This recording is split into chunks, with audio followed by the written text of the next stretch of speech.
Un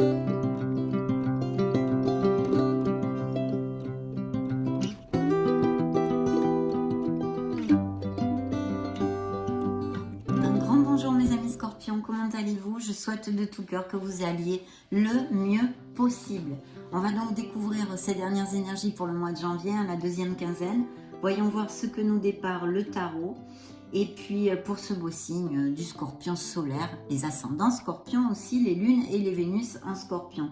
Merci infiniment pour être là mes amis. Donc je me connecte un petit peu, je place la lecture et on se retrouve de suite.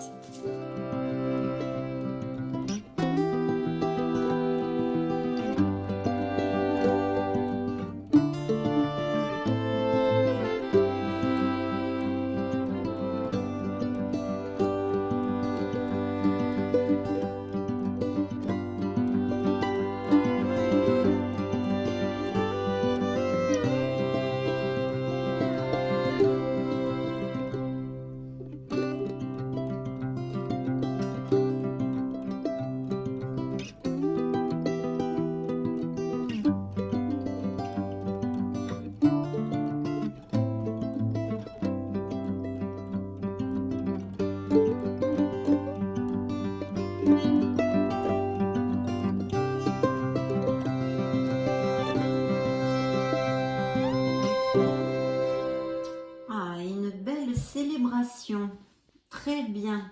Donc découvrons tout ceci. Bon, vous êtes ici dans le dos du deck, hein, le monde pour moi, donc il y a de très belles choses. Ok, alors pour commencer nous avons l'empereur. Donc l'empereur nous parle d'un succès professionnel possible ici, ou d'un autre, hein, d'un personnage qui soit carré, qui soit sur qui on peut compter, on va dire, hein, parce qu'il a quand même des valeurs, des choses. Il fait pas n'importe quoi, il dit pas n'importe quoi. Hein. Ça peut être quelqu'un qui a une profession libérale, qui soit à son compte ou qui a un poste à responsabilité. Ça, c'est si c'est une personne de votre entourage. C'est un signe des béliers dans le tarot. Mais ici, on nous parle d'un succès professionnel tout à fait possible si vous suivez ces belles qualités qu'il possède. C'est-à-dire la logique, la discipline, un ardu travail. Et le sens de l'organisation quand même fortement décuplé. D'ailleurs, la carte vous dit, logique et organisation conforteront votre succès. Prenez la situation en main, acceptez un rôle de leader, structure et discipline. Donc des postes à responsabilité, d'accepter d'être le leader, hein, de lidérer quelque chose dans votre vie en général ou dans votre sphère professionnelle. Bien. Dans vos énergies, nous avons l'équilibre, la carte du Sagittaire, la tempérance. C'est un archange ici qui veille sur vous, bien évidemment. Il faut avoir confiance en vous. Il faudrait pouvoir trouver la voie du milieu et un certain équilibre dans une situation. Laissez-moi voir un petit peu les cartes ici. Bien, il y a une situation peut-être même particulièrement avec un signe de feu, à moins que vous ayez un ascendant, un lune, un Vénus en feu, hein, Lion, Sagittaire ou Bélier. Où il y a comme un petit, peut-être des petits conflits, où il va y avoir, hein, s'il n'y a pas déjà eu, avec cette personne, un signe de feu en l'occurrence, ou du moins qui en ait fortement les caractéristiques, hein, qui soit assez extraverti, qui soit ambitieux, ambitieuse, et qui ait beaucoup d'intuition aussi, hein, avec une certaine maîtrise quand même, hein, de la vie, une certaine expérience, etc. Donc il y a quelque chose ici, une communication ou quelque chose, ça pourrait être tout à fait dans votre enceinte professionnelle comme émotionnelle et sentimentale, où vous en avez assez, il y a des petits conflits, des petits heurts, et vous voyez la carte est très claire, stop, on en a un petit peu ras le bolo, et peut-être dû à un certain conflit ou quelque chose, un manque de bonne communication, parce que l'équilibre, la tempérance nous demande de nous rapprocher de l'autre, d'ouvrir notre esprit, de se mettre un peu dans les sabots de l'autre, d'essayer de comprendre, de trouver des compromis, d'accord, pour justement retrouver cet équilibre et être dans cette voie du milieu, pour si ça a pété dans une sphère de votre vie avec quelqu'un ou qu'il y ait eu des petits conflits ou des divergences d'opinion. En tous les cas, il y a un certain ras-le-bolo dans une sphère de votre vie, ce qui implique et qui amène une certaine nostalgie. Vous voyez, il y a une vibration peut-être pour certains d'entre vous un petit peu basse. Ne vous en faites pas, c'est temporaire. En plus, le scorpion est un signe très fort. On a besoin de ressurgir et souvent de toucher le fond pour remonter à la surface. Donc je ne m'en fais absolument pas pour vous, mais ce sont des petites choses qui se passent dans nos vies, non? Donc on a besoin quand même de remonter pour certains d'entre vous la vibration, de se reconnecter à notre joie, à notre enfant intérieur, à une certaine confiance de comment on fonctionne en général dans la vie, et de trouver un équilibre dû, je pense, à un petit conflit, à des divergences avec une personne qui serait ici un signe de feu ou qui en est les caractéristiques. Bien. Dans votre sphère professionnelle, on a de très belles choses. Pourquoi? Parce qu'on a le sage conseiller qui peut représenter un signe des taureaux pour si ça résonne en vous. C'est quelqu'un qui a des valeurs, on a des énergies comme ça. Alors elles sont peut-être vôtres ou dans votre sphère professionnelle, sont relatés ici des engagements. Donc il va y avoir des nouveaux contrats peut-être ou quelque chose de groupal en association. Et peut-être justement parce que la tempérance peut nous parler aussi parfaitement de ce style de choses. Donc qu'il y ait eu des divergences d'opinion ou des petits conflits ou une déception avec un associé. Ça pourrait aussi tout à fait appliquer, donc je vous le dis. Donc ici, ce signe du taureau qui nous parle, c'est une carte avec beaucoup de bienveillance, donc positive pour ce que vous avez en route ou dans votre tête au niveau professionnel. Et c'est des signatures de contrat, des engagements, que ce soit en association, en société, pour votre compte, en lidérant votre entreprise, ou que ce soit pour un poste à responsabilité. De toute façon, c'est très positif. Et en plus, c'est suivi, on n'en demandait vraiment pas autant, mais alors du 9 de Pentacle. Donc de belles améliorations financières sont à prévoir, tout à fait possiblement, et aussi ce sentiment d'harmonie. Vous allez être en harmonie et totale en plus, puisque c'est suivi encore une fois par ce signe du Sagittaire, qui est la tempérance. Vous voyez, c'est l'harmonie. C'est vraiment quelque chose, je pense qu'il y a des associations ou des sociétés ou des travails d'équipe ici. Donc une très belle chose ici. Et en plus, c'est fini par le signe des Verseaux, pour si ça résonne en vous, que ce soit des associés qui soient de ces signes-là ou que vous travaillez avec des partenaires comme ceci, de ces signes. Ici, nous avons le signe des Verseaux, mais nous avons le jugement. Vous savez parfaitement ce que vous ne voulez plus dans la vie en général, et là, dans votre sphère professionnelle exactement. Et c'est vraiment une carte qui nous amène la providence, la chance, le renouveau. C'est une prise de conscience, c'est un éveil. Ce sont des avancements très positifs au niveau professionnel.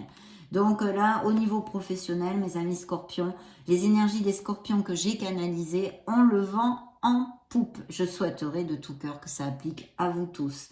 Attention, pour les scorpions sans emploi, il y a de très fortes opportunités de trouver un travail bien connexe avec ce que vous désirez et avec des conditions très intéressantes, pas que financières, peut-être un horaire super chouette, enfin voyez, vous allez vous sentir en plénitude, ça peut tout à fait appliquer aux scorpions sans emploi aussi, donc super. De beaux contrats, de belles choses et de beaux contrats commerciaux aussi si vous êtes déjà à votre compte ou que vous ayez déjà ce poste qui pourrait apparaître. Vous allez avoir de belles améliorations financières et sûrement signer de nouveaux contrats commerciaux qui vont être très positifs pour votre société ou votre boîte. Donc ça, c'est important. Attention de ne pas oublier de chercher les compromis, de vous ouvrir aux autres, parce qu'ici, il y a clairement quelque chose de groupal. Bien. Au niveau sentimental, alors au niveau sentimental, c'est un petit peu moins positif, bien que nous avons, ne l'oublions pas, la carte qui vous représente le monde et qui, oui, au niveau sentimental, pourrait nous parler de couples très heureux. Bon, je vais y venir, Ici, nous avons des doutes, des peurs qui peuvent nous immobiliser même. Si on voulait, par exemple, effectuer un changement, ça nous immobilise, ça nous fait stagner. C'est temporaire aussi, vous allez cheminer et débloquer les choses. Mais c'est vrai que la Lune, nous parle de tout ceci, nous parle de choses qui sont derrière un voile, même peut-être des choses secrètes, des non-dits, des choses tues au niveau sentimental et même peut-être des relations extra-conjugales, d'accord ? Mais elle nous parle essentiellement de tout ce qu'on a tapi dans notre inconscient et qu'on n'arrive pas à faire jaillir à la lumière de la conscience. Et comme on ne travaille pas dessus, parce que ça reste tapis dans notre inconscient, et ben on a du mal à avancer. Ça aussi, c'est une interprétation plus psychologique de la carte.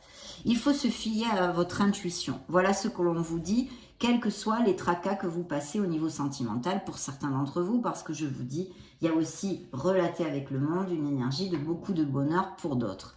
Donc ici, en tous les cas, le tarot nous relate une relation difficile ou avec des mensonges ou un manque de sincérité, un manque de clarté que nous amène cette nébulosité de la lune, bien évidemment.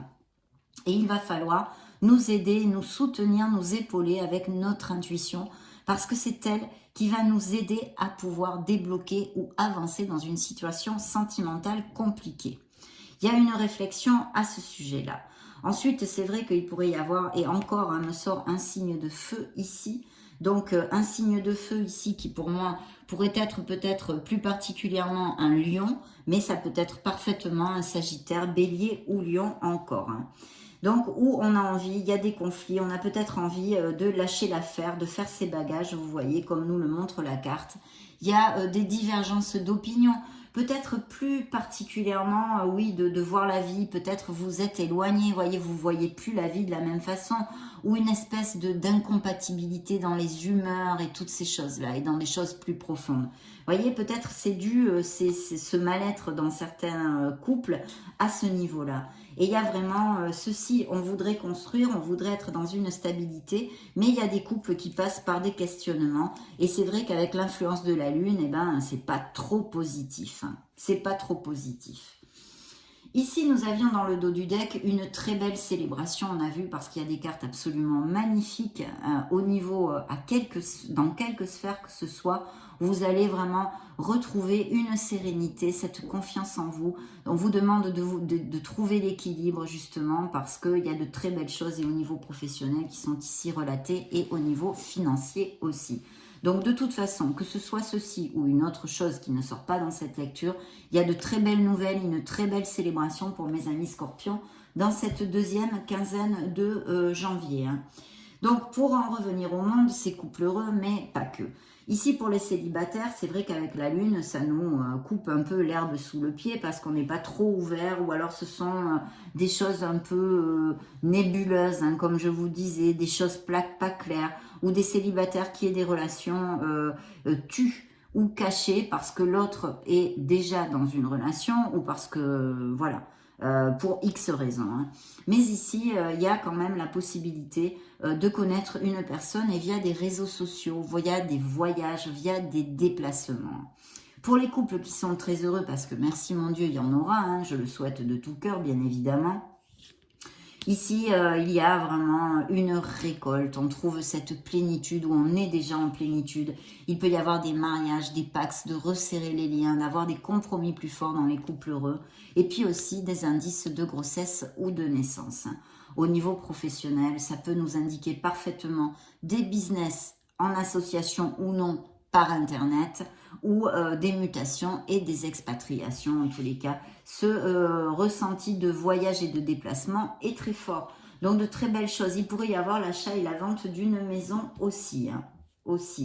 Il peut y avoir parfaitement des scorpions qui partent à la retraite ou soient partis il n'y a pas longtemps et qui vivent vraiment en harmonie. Il y aurait peut-être besoin de prendre réflexion sur leur vie dans ce cas-là pour pouvoir cheminer avec plus de légèreté. Mais je sens quand même des scorpions beaucoup en harmonie. Vous allez avoir envie de vous choyer, de vous faire des petits cadeaux. Et pour ces scorpions qui sont à la retraite, il peut y avoir tout à fait une très très belle ambiance qui est ici relatée. Mais je vous dis aussi ce sentiment de renaissance et de renouveau que va vous amener cette nouvelle vie, puisque partir à la retraite, c'est quand même une nouvelle vie, on arrête d'être actif. Voilà, c'est une petite aparté parce que c'est un message que j'ai reçu pour les futurs retraités ou pour les retraités. Bien, donc ça a été vraiment un plaisir parce que c'est une lecture dans son ensemble très positive avec de très très belles choses, des renouveaux, des prises de conscience, des choses, bon là il y a un petit conflit, il y a un petit ras-le-bol sur quelque chose, on a besoin de remonter notre énergie certes, mais ça nous arrive tout le temps dans la vie, il n'y a rien de très très beaux engagements au niveau commerciaux et professionnels. Des couples qui sont un peu en bisbille et en réflexion ici. Peut-être certains font des économies pour pouvoir laisser une relation. Je le laisse à votre entier discernement. Ça a été un vrai plaisir de passer ce moment auprès de vous, mes amis Scorpions. Je vous souhaite bien sûr le meilleur pour ces prochaines semaines. Et puis, je vous laisse une petite vidéo juste au-dessus pour si vous voulez chercher d'autres messages peut-être complémentaires ou si ces messages ne vous appliquent pas. Dans ce cas, je vous retrouve de suite. Et sinon, eh bien, j'en profite pour vous faire de gros bisous. Et puis, on se retrouve prochainement. Ciao, ciao!